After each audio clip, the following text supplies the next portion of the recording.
using vector search, you can have several different kind of applications. One application is user comes in and they enter a query.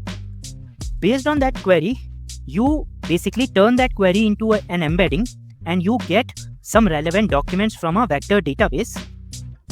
You get some relevant document from vector database, and then you can call a LLM based on those documents to answer user query.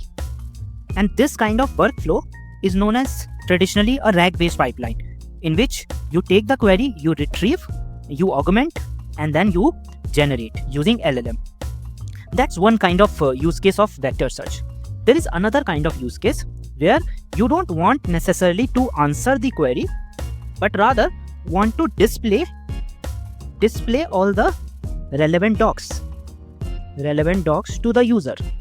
Okay, now the question is, typically these vector databases return several documents which are similar to query. Okay, now the question is, how do you decide which one to show higher? Because let's say if your model returned maybe 50 documents, now the question is which one to display higher and which one lower. Okay, so how do we decide that? All right, so what I have done is I have taken one problem here. I've created a query, although I have not created it, I've just copied and pasted it from the FastEmbed's GitHub page. The query is who is maintaining Quadrant, and there are several possible documents. You can think of these 4 documents as returned by maybe a vector search system. Now our job is to decide that which of these documents are most relevant.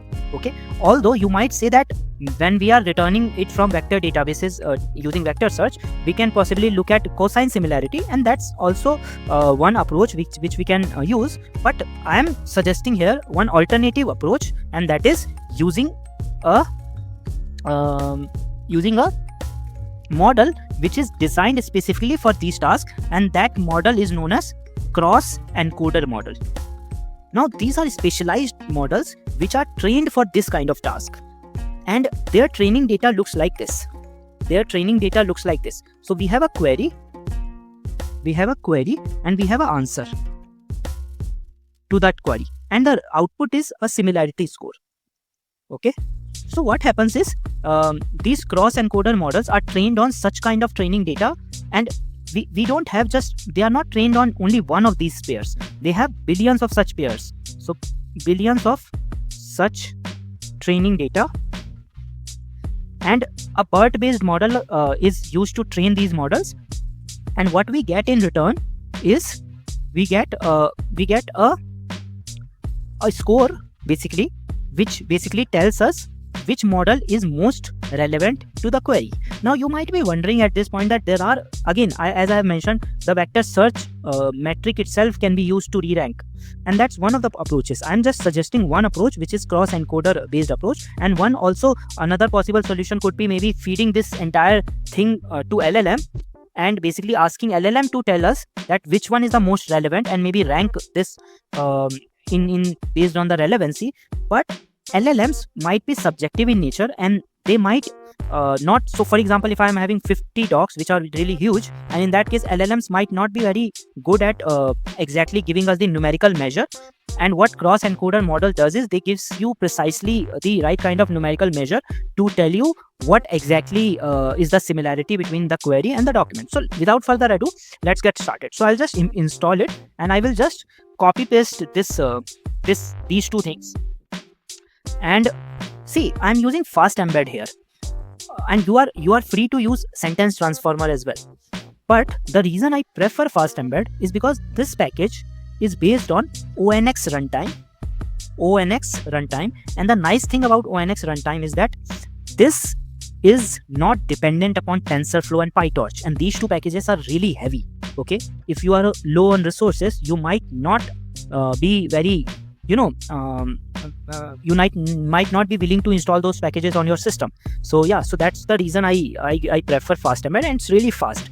I have personally tested it, and it gives you really good results. Okay, so what I have done is I have imported using the fastembed.rerank.cross encoder this package called text cross encoder, and I'm defining this model. Now these models are downloaded from Hugging Face, and to basically access Hugging Face models, you need to have Hugging Face token, and those can be saved in the secrets on this left hand side. You can simply do add new secret, and here you can write HF token. Since I already have HF token, I'll just write HF token 1, and in the key I'll paste some value, and then you are good to go. You just need to provide this access, and once you provide this access, this token will be automatically accessed from the backend of this library. Okay.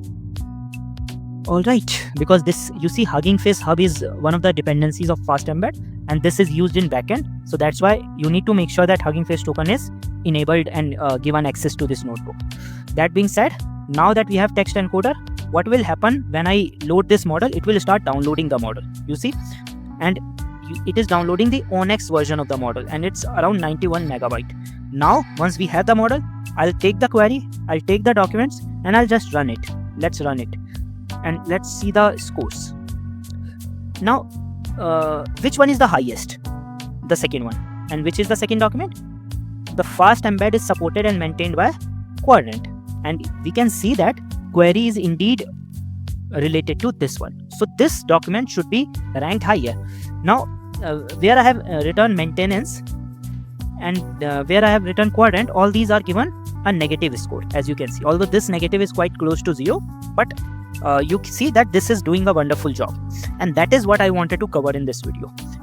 And the key takeaway is that one of the methods you can use to re-rank your retrieved documents using cross encoder models.